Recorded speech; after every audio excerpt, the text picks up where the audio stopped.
Burn the Box, a portal to the world of hidden truths and untapped power. A sanctuary where together we unmask the oppression hidden in the shadows far too long. Unscripted, unplanned, unrehearsed. Stay tuned for powerful conversations, thought-provoking insights as we ignite the sacred rebellion of the global majority. Let's begin this incredible journey together. Welcome to Burn the Box. Your host, Dr. Sonali Deepika. Welcome to another episode of Burn the Box. And today I have the beautiful Geordee Mae Corpuz from Somatic Abolitionism. Welcome, Geordee. Hi, Sonali. So, as I usually start out, what is alive for you today or these days with burning boxes, with expanding out of places that are constricted, strained? Yeah. This is really good because there is something that's been alive for me. I think maybe this whole year, having the belief that people can meet your needs. It was something that emerged when I was doing somatic therapy this year. And mainly because I've been working on, my identity as a daughter and just the type of identity that I hold with my parents and my family, always being the really reliable one. Yeah, like reliable Filipino daughter, did all the right things, or the things that I was supposed to do. Yeah. And I didn't realize it, but a feeling that I've been carrying with me, and it's feeling very loud in my body, is the feeling of resentment. And it was something that I unearthed with my therapist. And when we got down to it, really the question that came into my heart, into my being was, do I really believe that people can meet my needs? I could feel it in my body, like even my own partner. It was almost like I was always preparing myself that I had to look out for myself. I'm the one that has to look out for myself at the end of the day. Yeah. And even if people do things for me, right? No one's ever really seeing me and doing things for me. And I think what that has to do with the box that's being burned, I think there's a part of me that really wants to shed this identity that I've had and held for a long time. And I think generationally my family has held, where it's all on me. Like at the end of the day, I have to hold it together for the survival of my family.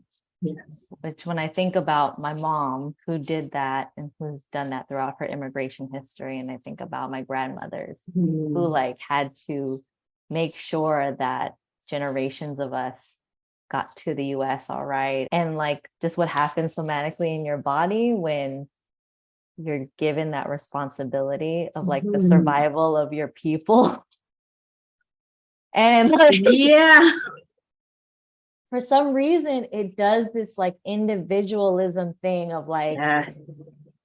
I can't rely on anyone else, right? No one else can do it. It gets reverberated from the systems of oppression that exist and gets reinforced through patriarchy and racism, and all of the isms. And so that's kind of the box that I'm burning is what does it mean to actually have faith and feel that people are holding me and have my back, and not just the ancestors, because I feel that's too I'm yeah, I know the ancestors. I'm no, I want to feel I want to actually feel connected to the people in this plane. Yes. And have me, and then I can feel vulnerable in that, because I think it's scary I think it's been scary for the women in my lineage to feel like we can let go and let someone else get us. Right. Yeah. That's what's resonating in my mind. And that's the box that I've been trying to burn at the moment. Thank you for sharing that. Really resonates for me as well. The immigrant story. And for me, my brother has passed, but I was the oldest. There was something there too. Like there's what I'm feeling is like there's that strength, like just hardcore, like strength, determination, just do the things, like you can do it kind of thing. And then underneath that, an immense vulnerability, because if something didn't get done or didn't happen, or like then what? Like who could we count on? I feel like in communities, bodies of culture, and especially in like, Asian American, Pacific Islander bodies of culture, we don't talk about resentment enough. As I am on this journey to be in relationship with, like, because I've been working on my relationship with my mom like forever. I think I've been now at a place where like my stuff doesn't really get in the way of seeing her humanity. It's kind of allowed me to see like, oh damn, like the stuff that my elders are like, the stuff that they, when they're acting out and they're being out of pocket and like they're blowing through resentment, like they're blowing through like what they desired and they knew they couldn't get that, or they like, whether it was, the system telling them they couldn't have it, or, the folks in their life, or maybe their own for themselves. Yeah. Like also something that I like realize with resentment is that it's numb. It can feel, it can be a numbing. Like I think like oftentimes it's portrayed as this, like someone's really angry, like scornful. Whereas like, I feel like resentment can be just disassociative, numbing, even dismissive. It's actually a very like, there's a lot of wisdom in that. But I think a lot of it is said, it's like, that's bad, like you're not supposed to feel resentment, right? Especially like coming from a family that's super Catholic. They're like, you can't feel resentment. Like the Lord doesn't want that. And it's like, like, no, it doesn't. Like you have to, because it's like, come on, there is meaning in how you felt and the disappointment and the failure. There's meaningful stuff out of that. Out of the promises that couldn't be fulfilled, right? Yeah. I know I went deep there. Like I'm here just nodding, like, yes, you mentioned resentment, you mentioned mother-daughter relationship, and this is so alive in my world. I mean, I just visited my parents, because I live here in Mexico, but I visited my parents in May, like a few months ago, and it like all came up again. And as you mentioned resentment, it's interesting because before I could even feel my own resentment of things, I was very aware of my mother's resentment, because, and I get it, I've had it much easier than she did, growing up like from poverty and, really having to, I mean, she worked hard in her life, but I can see, like, as soon as you said it, resentment, I was like, no, that's what she feels. And then that comes out into our relationship too, because I mean, it has my life, but it made sense when you said it, because it's like, yeah, it must be hard to see, oh, like I've had it. And it's not like I've had like the easiest life, but I've had a much easier life than she did, due to what my parents, they immigrated to the UK and then to the US. And in many ways, that made life, easier. But I think you're so right about how it's not something that we can talk about often, or easily. I already, because I know they're gonna be like, we shouldn't be talking about that bad stuff. It happened in the past, and Yeah, things like that. yeah. And for me, what's so like, I mean, it feels weird to say fascinating, but I think the thing that I've like seen in my life is a lot of my elders and like folks who are older than me, like kind of like do things that almost feel like they're a teenager. Like my mom right now, I'm almost feeling like I'm the mother at times. And and like, it was interesting too, because I was like, it connected me to stories to my grandmother. And it's like, for a lot of folks who it's like a pressure cooker to be so responsible, Yes. right? And like, you have so much resentment about that. And then all of a sudden, folks kind of like do things very different somatically, because that's the body is desiring something. Yes. Is desiring, like, they're like, something is owed, like something needs to be restored. And I've been like, my messy self, or like, my not so high self is like, why does my mom got to be like this? Like, I'm like, what's going on with you? Like, why are you being so like, just like, why can't you be responsible? You know what I mean? I'm like, what's going on here? Like, I just need you to be like, why can't you be my mom right now? Or like, damn, he was on my ass for like, forever. And I kind of been like more taking a step back and being like, she's on this is like her journey, and it makes sense. She's in like this later stage in her life, and she's trying to make meaning of it all, right? And trying to be like, how do you like, and I could tell like the things are catching up to her, and it's like, how do you be present with yourself, and how do you like be free, essentially. Yeah. It's just been so interesting. And interesting is like a loaded word, but it's like, it's been definitely a journey, like watching her and discovering my own resentment and stuff. Yeah, absolutely.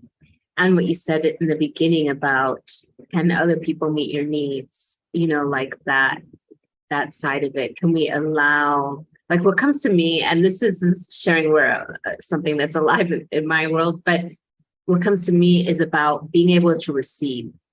Like I realize just I have a hard time with it. I can give. But like being in that place and being able to receive also means like asking to have my needs met, like asking people and relying on people. And it feels very uncomfortable for me in my body. Like 2 years ago, when I was going through so much, it was like stuff with my mom. There was so much, and I was feeling like people were taking from me. I feel like that's been a reoccurrence, where it's like I've had to work on having not only good boundaries, but also just feel like I don't want to have these type of relationships. Yeah. And it's been hard because it's been like family who've like relied on me to like take them through everything. It's like a lot of those relationships, it's like it's always been about them and what they're going through, and I'm kind of like, and so it's always felt transactional in a way. And I remember I was like talking to a friend, and I just feel like I'm just giving people, I just keep giving, and I might cry, sorry. I just wish that like my mom loved me the way that I wanted her to love me. And I remember that was something that was huge one to be said, but I realized that from that interaction with my friend, I mean, when she really held me, like made me really feel seen in that moment. And after that interaction, I realized I was like, oh, this friend of mine was actually trying to give me love in that moment. And then it made me realize like, there's a lot of people who are giving me love, and I'm blocked off from it. And it's also like, one, it's because I keep desiring to have the type of love that I feel like I deserve from the people that can't give it to me. And so that gave me an inability to receive the love from folks who are willingly giving it for me. And I think the biggest like revelation that I had was like, because I've operated as like a very hyper independent daughter for like a long time. Yeah. I spent a long time desiring my mom to be this parent, to show up for me in a way that I wanted her to. And I didn't realize, I was like, oh, I was invisibilizing the parent that my dad was, and how like he loved me unconditionally. And I was like, what the, which was like, you know, I knew I could go to him and I could feel safe with him, but it wasn't like, oh, Geordie, there's actually someone in this universe that actually loves you and is willing to be a parent to you and love you unconditionally. And I just felt like that's also, I feel that too, because it's just like, again, it's that numbing that sometimes resentment creates, or this thing around, it feels corny. It's like, you know, you gotta like receive, you have to be ready to receive love. But it was like, whoa, like, I was like, what the hell? There's people actively giving it to me and my body is just blocking it, you know? And so I've been doing a lot of work of like, one, really like learning that acceptance and like allowing myself to grieve from the relationships that, you know, I wish were different.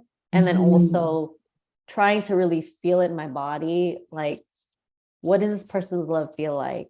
And like being like, I'm feeling it right now. Right. And like, and do I have faith? Is my nervous system relaxed enough with this person that I have faith that they can meet my needs, you know, at the end of the day? And then how does that feel collectively, or how does that feel in my day-to-day in my body?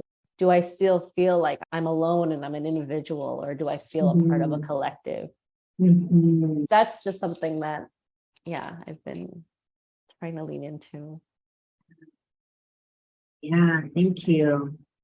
As you were sharing, what was coming through is like allowing, right? This openness, allowing, and then permission. So, you know, because it's self-protective that we didn't get it from like one of our main caretakers.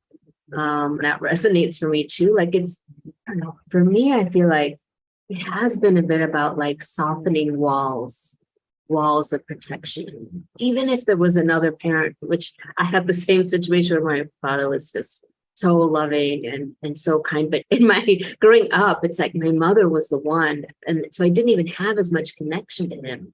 And then later, like early adulthood, you know, then I'm like, oh, yeah, there's this other parent and he's there. But I realized that, you know, a lot of things like that was actually threatening to her, that connection, you know, in some ways, consciously or unconsciously, right? Something like that. But yeah, it's like there's trust for me.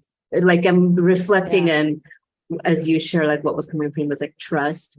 Like who can we really trust to try to meet some needs of ours? Who can we trust? Like how do we discern who to trust? And then when we find those people, we're fortunate to find those people, which I have people like that in my life too. It's like, oh, now can we, because it's the opposite of that like hyper independence and the armor and like I'm doing everything, I don't need anyone, you know, I got it all kind of thing. It's this other like very surrendered kind of openness. It's like, okay, I trust, and now I'm going to allow myself to receive what someone who I care about, who, whether it's as a friend or partner, whoever, like, can I allow that?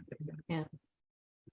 So in the work that I do, well, for like a long time, I was an organizer. I was a community organizer. I did youth organizing. So I organized like young people in high school, and I worked in coalition with like families and teachers and like school staff. That's like kind of my background, and like my orientation to a lot of things is organizing and building power for communities, our communities who, you know, are at the margins and historically have dealt with all types of violence. And what I do now is I actually do like capacity building for other grassroots and movement organizations that do the frontline organizing. Like capacity building is such a weird word. I wish it was better, but I mean, mainly to break it down, I try to kind of like all of my wisdom and everything I know, I try to support organizations as they're trying to lead people, right? They have staff that have come from community or like come from the community that they organize, or, you know, have come to social justice or racial justice and move it like in their own way. And like the number one thing that is like very alive in the movement right now is conflict. It's the hardest thing for people to move through. It's like which makes sense. It's like for everything, there's always conflict. Yeah. But I think I find it so interesting because it's like when you're in a organization that's like, we're a racial justice organization and, you know, these are our values. And I think something like people assume, right? They're like, oh, you know, we're all aligned, right? We're all aligned because we're in this thing and we hate white supremacy and capitalism, right? Like, you know, and like kind of the work that I do is like when the people shit shows up, when it's like, now it's about like, oh, we weren't aligned. Now we're like, you know what I mean? Like our stuff is like rubbing up against each other. Yes. You know, folks are like, how do I deal with people? That comes through. It's so interesting that even in the movement where it's community, there's values alignment and stuff like that. The stuff around, do people have me? Are people there to hold me? That is not like inherently easy and there. Right. But it gets overshadowed because there's this narrative of we're here to fight white supremacy and capitalism. Things are peachy, right? Like, you know, you're not going to replicate the messed up shit, right? Like we haven't internalized all this messed up shit, right? Yeah. Or like, Yeah. or like you're not going to replicate, or there's also a lot of people who are just like, I'm down for this org and what they're about. And then when it comes to the people stuff, when it comes to just being real with each other and moving with each other, they're like, that's not what I signed up for in Oregon. Like, so right.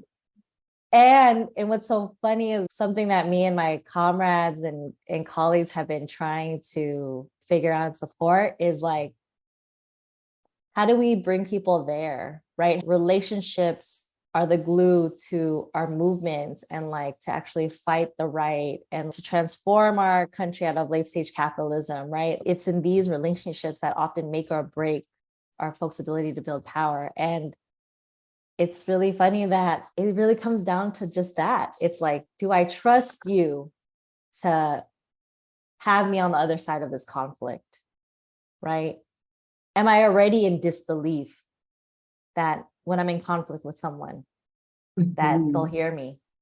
I'm often coaching people and like, they're just even scared to say how they really feel to someone else. And I think that the term of psychological safety in the workplace is like a buzzword now everywhere.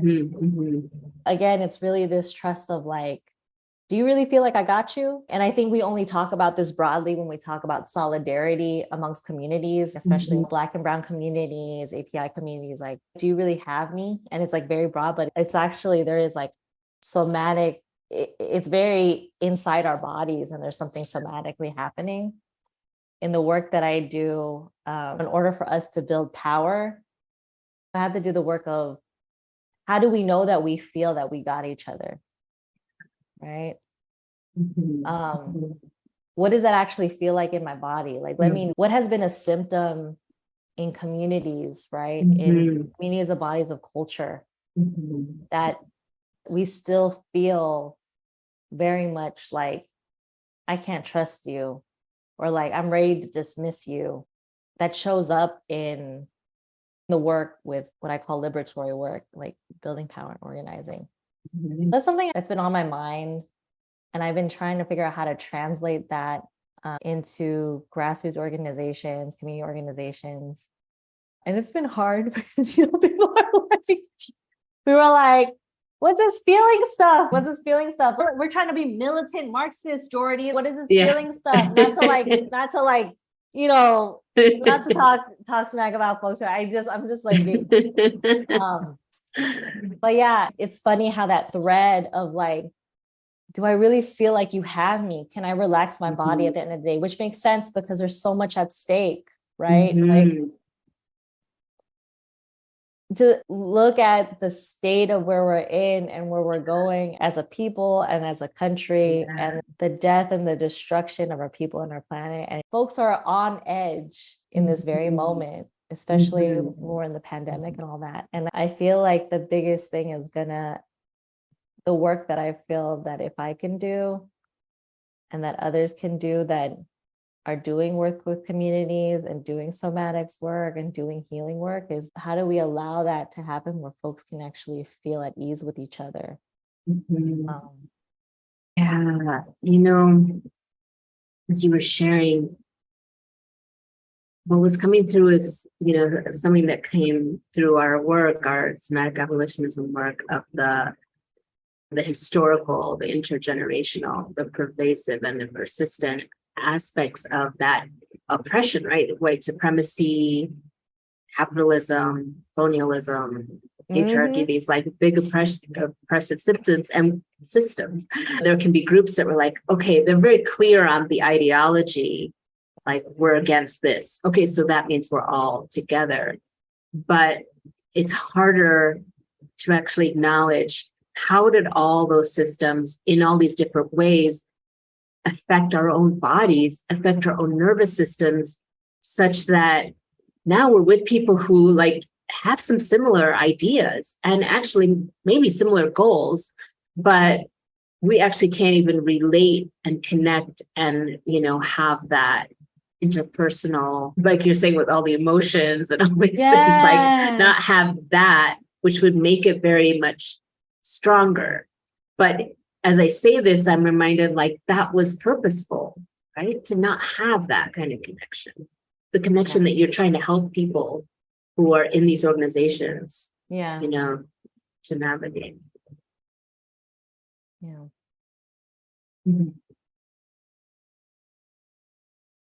I'm gonna just like name this too, and I like naming in terms of I think also I think there's things that we say that need to like there has to be a somatic understanding of it. I don't want to say the buzzword, but it's like accountability. Like accountability is said a lot, especially in the movement, and it's been something I've been thinking about in terms of like, but what does accountability feel like, and how do you know? Really that folks have been accountable. And this is something in the movement of abolition, this is what they're talking about, right? Like, how do we not throw people away? And how do we know what accountability feels like? Or even in terms like solidarity, how do we know what that feels like? I feel like without the somatic understanding, oftentimes folks revert to habits and somatic ways of being that replicate basically harmful white supremacist ways of being or ways that are just about individualism and things like that. I've been thinking about how do I know that I've been doing this work with people in region like, okay, so you say you want trust. So where in your body do you feel trust? Right? With a colleague, where do you feel trust? And what does it feel like? Right? And sometimes coaching someone, I'm like, okay, so you want to be able to move through, you want to be skillful and you want to move through conflict with someone. But think about a person that you can just say whatever to. You know, if you fight with that person, it's like all good at the end of the day. Like there's already wisdom in our bodies of what the good feels like. Yeah. It's an inkling to what we're trying to get to, right? And trying to how to be with each other. Even in really big ideas like liberation, there's already inklings and there's already traces of it in our bodies of what is the future we actually want for our people and for ourselves. And I feel like the work is like softening people, allowing them into themselves, into their bodies, to be able to tap into that. Having a greater sense of themselves so they're able to kind of discern all the other things. I feel like I work with a lot of leaders and they're always second guessing themselves because the stakes are high right? I'm leading all these people. We're supposed to move this policy or something like that. And I'm saying this from my own experience too. There's this term that everyone now says in my organization, and it's discernment.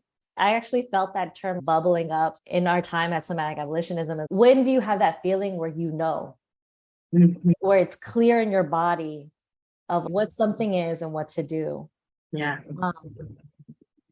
And I realized that as someone who was a leader of an organization myself, and that there was it often felt like my body was filled with so much noise and I was almost frozen and I couldn't make decisions because there was all of these kind of things pulling at me. But it's when I was actually in relationship with my body and was able to be in relationship with those different parts, then I was able to have that clarity and discernment. And oftentimes I feel like that's one of the greatest things that leaders of organizations are desiring. Can I just feel good about what I'm trying to do and say what I really want to say and move how I really want to move? And of course, a lot of that is you have to be okay with failure. You have to be okay that you might mess up. You might do something hurtful, because all of that helps your discernment, right? It's like sharpening a sword, basically, all of that. And yeah, maybe we'll stop there. Oh, it's huge. Discernment, knowing. It's like certainty. How do we have certainty? I mean, do we really ever? It's something that that's why I feel like my friends are always like, oh, I don't know, it's Mercury retrograde, what does that say? And like, I get it. Sometimes we need to disassociate because it's like overwhelmed, and it's like I just want to lead. I just want to like give my fate to whatever, like whatever tells me in the universe. But there's something cosmic about that too. I feel like there's something just shaking when you really deeply know in your heart of heart.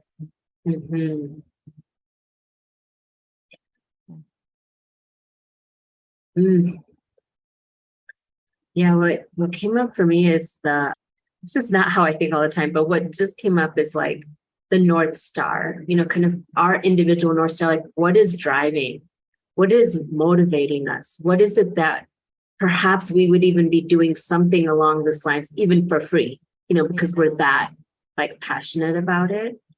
And I could say for me, as you already mentioned, but it really was around connected to my body, which I hadn't done. I hadn't realized it and I hadn't done for most of my life. And then suddenly it's like things started to shift for me in what I was putting my time and energy towards and not where I live. Everything started shifting, but like that something larger than us motivating. Can I ask, how did it feel in your body when you experienced that knowing? Yeah, of course you can ask. And it's a great question. It's not like, for me, it was like a process of one thing and then another thing and another thing. Yeah. Sometimes I think of like following the pearls, right? Like just, I'm going here, I'm doing this next, I'm doing that next. But I have had experiences once I got more connected to my body. For example, this town that I live in, it was my third visit. Well, I came for a visit to visit a friend. I never heard of it, but I was in Mexico, so I came here. And then I came another time, and it was all around the coaching program I was in, because there was like a retreat in another part of Mexico that would bring me. So then I came and lived here for 2 months. And then I was back in the US, really lost. One of the most lost times. There were a couple of really lost times I've had in this process. And so I'm like, I don't really want to go back to the work I was doing, but I'm not really sure what I'm doing with the coaching. And I got a job that I had to be in the US. It was remote work. It was telepsychiatry, but I had to be in the US. But I was invited to come here by the woman who I'd rented our space for when I lived here for 2 months. And so I came with my one suitcase, and I'm just going to be here for a month while everything gets figured out, credentialing, all these things. But I sat in this like little, they call it the Hardy, like the garden, like in the center of the town. It was so clear as day. Like it was something that came, I can absolutely say it came from my body because my mind would not have made sense of it or wasn't making a lot of sense of it. It was just like, you need to stay here. Like you must stay here. But I don't think there were words. It was just a feeling of like, I need to stay. And then I let go of that job and then I stayed. And I've been here almost 5 years now. Staying. I love it. This is important to talk about because I've written about this, but I don't really share it with people. But how I found my purpose or how I felt purpose. Yeah. Okay, let me also preference. I don't like talking about it because sometimes I feel like, or I am very like choosy when I talk about it because sometimes I feel like people look at me and they're like, what the hell are you saying? They look at me and they're like, they're trying to follow. I don't know if that's my own stuff coming up. It might be sometimes when I talk about, but that hella deeply resonates with me because my own journey with purpose, when I first felt it, it was very scary because I felt like an electric charge in my body, almost like my body couldn't handle what I was receiving in that moment.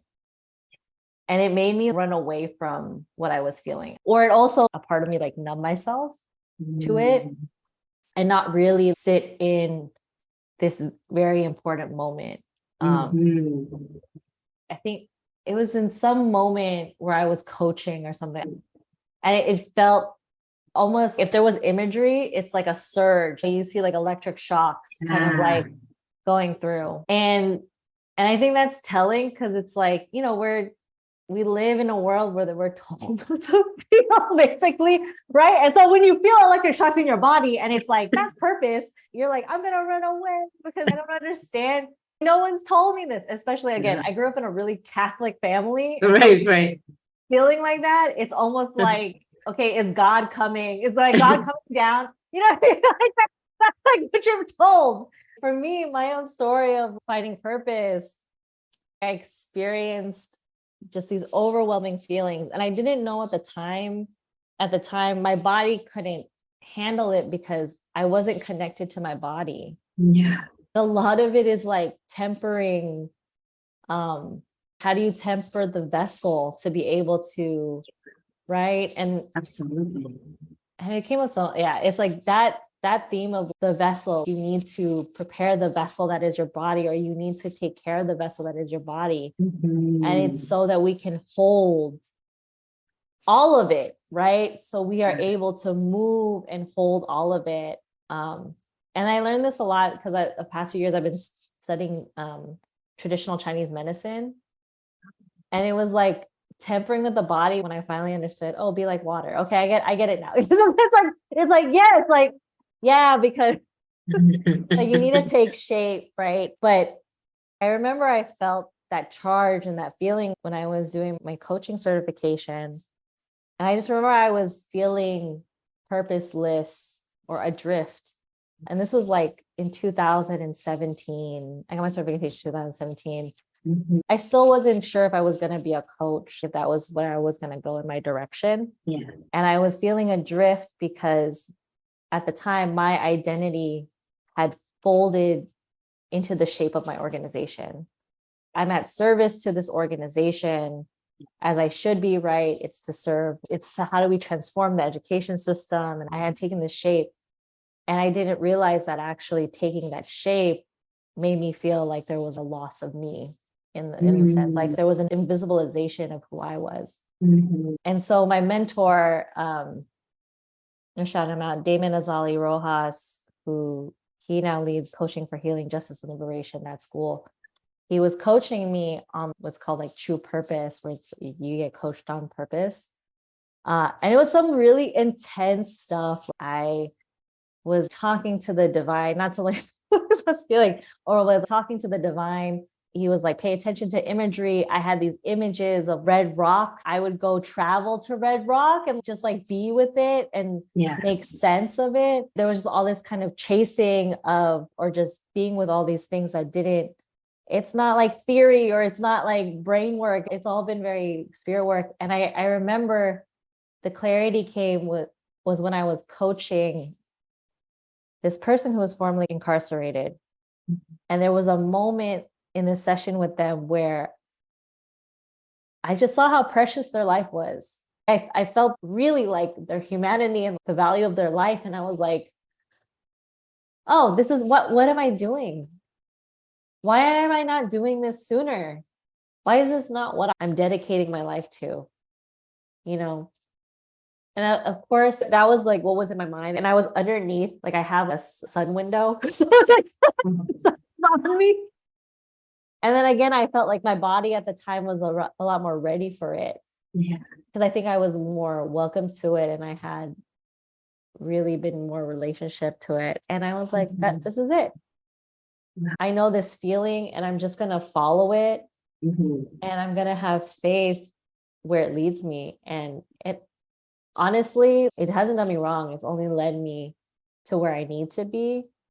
Yeah, it's only led me to the people and where I need to be. And I think because I don't even know. I mean, this is really just like faith in the universe and faith in what can be unseen, which is hard. Again, for me as like a like a hyper independent daughter who had to plan everything. It's like, what? I'm supposed to put faith in just like in this energy that's telling me I need to do this. It was this thing of like, damn, I have to have faith. I have to just walk and be okay with what the outcome will be. And so I know for folks, it feels like a lot, but it's been like, for me, how many people are not, again, it's this work of when we're not in tune with the body, it's like blocking us from even the knowing of what we're really meant to do and what we're trying to walk this earth in our time here to do, and what our spirit is actually really connected to, right? And moving in that way.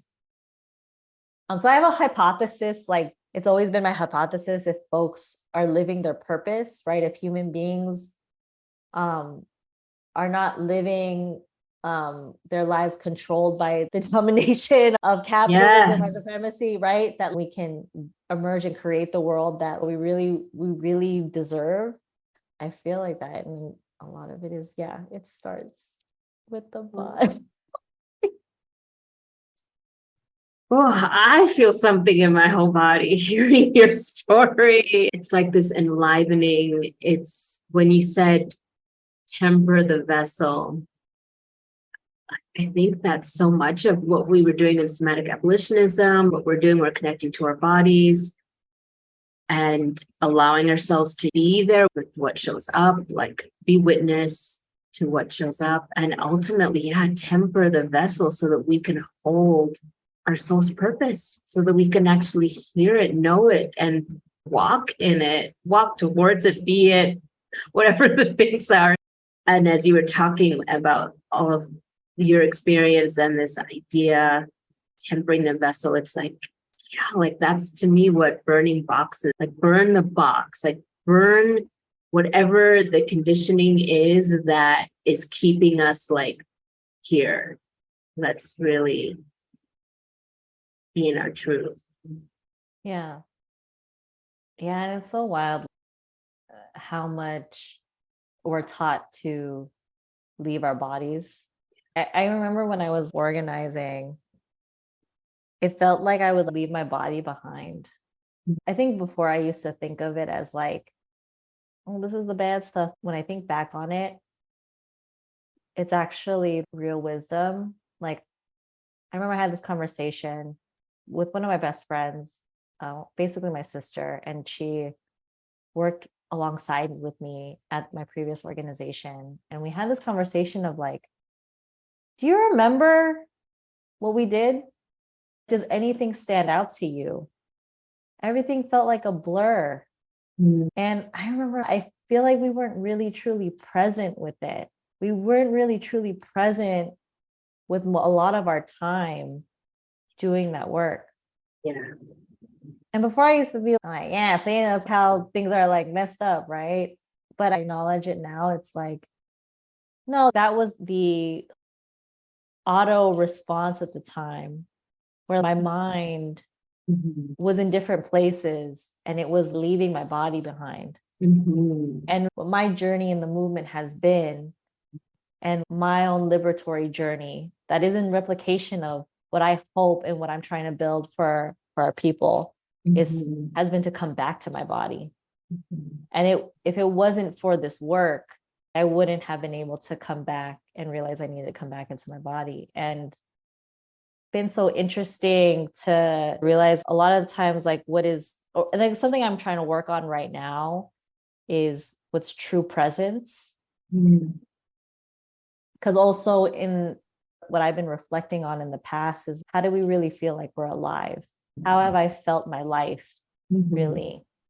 And there's also many reasons why we don't feel safe in the body. I don't want to dismiss and discount that too.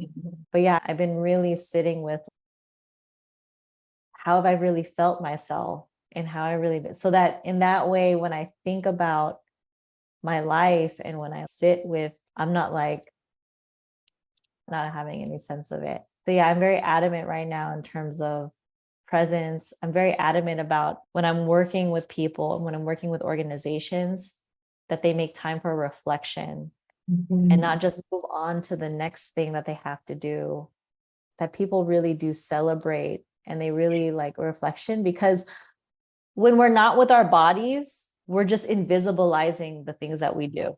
Mhm. We're just Yeah. deeply invisibilizing our power, how we've like really changed people. It's also like the lessons need to be integrated within us of what's Mhm. truly happening.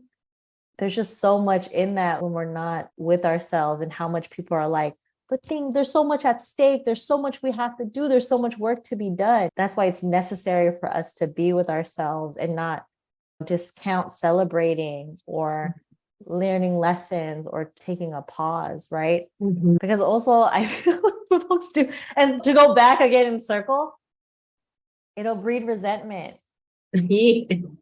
It'll breed resentment. I've seen and I've felt resentful towards some of the organizing work I've done. I felt resentful to the people that I was fighting, that I was on the front lines running campaigns with and things like that. Again, I've been disassociated with my body, not slowing down, not really understanding like I needed someone in those moments or I needed myself in those moments. Mhm. Yeah, it's like a trip how like we're constantly ready to make ourselves like workhorses sometimes for the things that we do.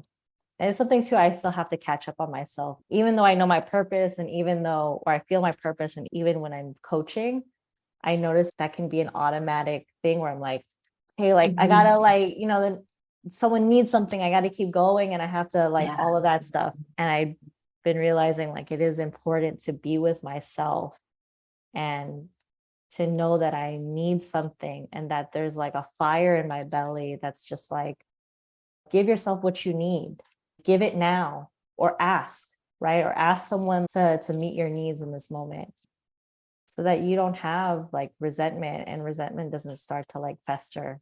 Mhm. And Oh, thank you for bringing us full circle. yeah.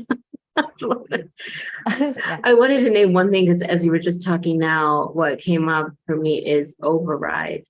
Like another thing that we learned in the somatic abolitionism space of how easily and without thinking we're overriding so many things, but the presencing, like we're overriding that to do the next thing, to do the next thing, but what you mentioned about celebrating and taking that time to, Mm.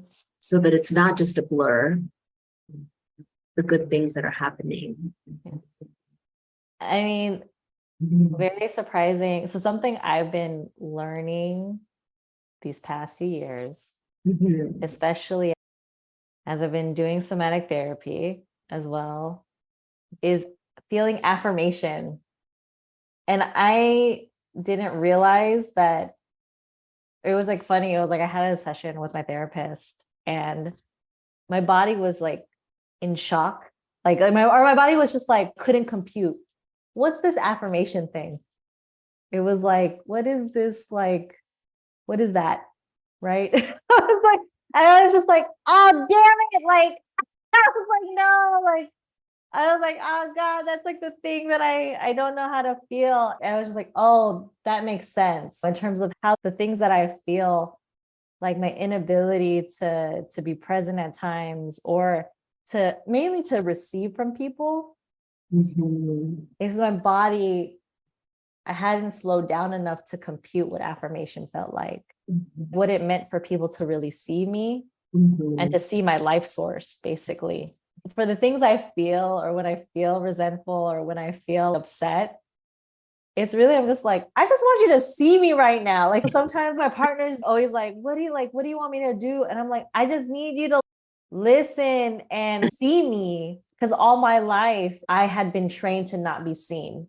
I had been trained to take shape of something else, or to be in a box, right? So that I could be useful to other people, or take the shape of this organization so that it can thrive and it can be afloat, right? Or be in service, right? Often told to be in service, right? And that shit's like racialized and gendered and all kinds of things, right? So I've been realizing this journey of like feeling affirmation. For right now, I think the story in my life is like, and what it meant for me to actually call upon my purpose and to be a part is for me to break out and be seen. And it's scary. It's so scary. It's so scary. It's so scary. Before this, we did Vimbasi. And I remember the first time I did it with my triad. Shout out to them. I first tried Sarah and Majida. I remember I told them, I feel like you all are actually seeing me in my dignity. That is something that is like, it rocks me.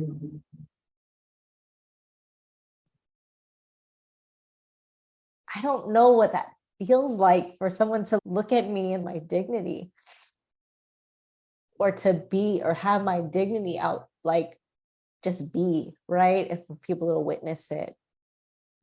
For me, it's been this like whole thing around unpacking affirmation. How do I know what I feel like? All the things that I've been doing in my life are like, it's this thing around like as me and my acupuncturist call it, my big Geordie self. How do I be so big? Yeah. It's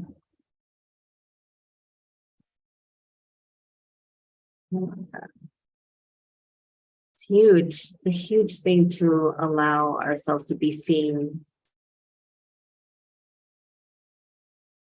to be big, to follow purpose, to be witnessed and seen in our dignity. Yeah. Even as you're saying that, I can feel my body being like, what are you talking about, right?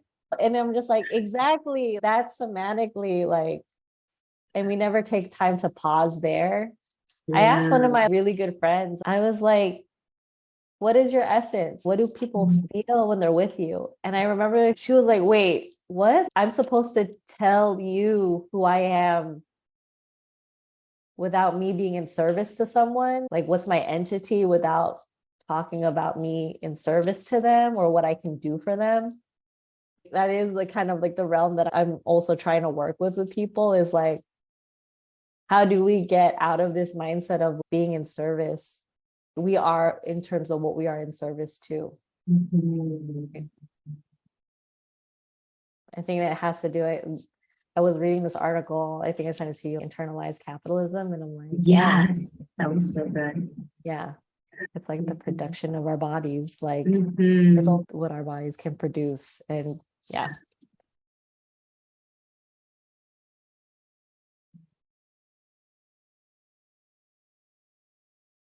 Oh, thank you so much, taking us on the journeys that you've been on, that you're walking right now with burning boxes and, you know, living your purpose, discernment, all the things that were going on.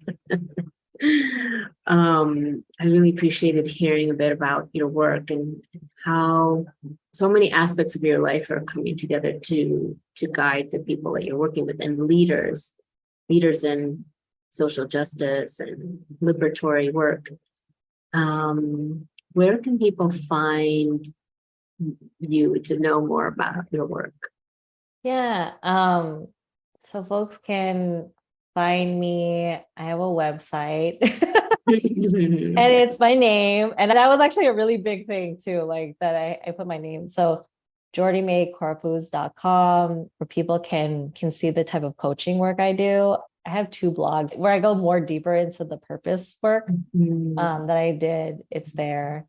So I am a coach and also like a consultant for movement folks and organizers. And then I also work at the Center for Empowered Politics, which I do a lot of work nationally. So folks should check us out. Our work is to create a healthier ecosystem so that folks can build power, that we can have actual power and dignity over our lives. And so, yeah, that's where folks can find me. Yeah. Oh, it's amazing. Thank you again. We'll put all the information for people to find it, your bio and all that. Thank you for having me, Sonali. Just to talk.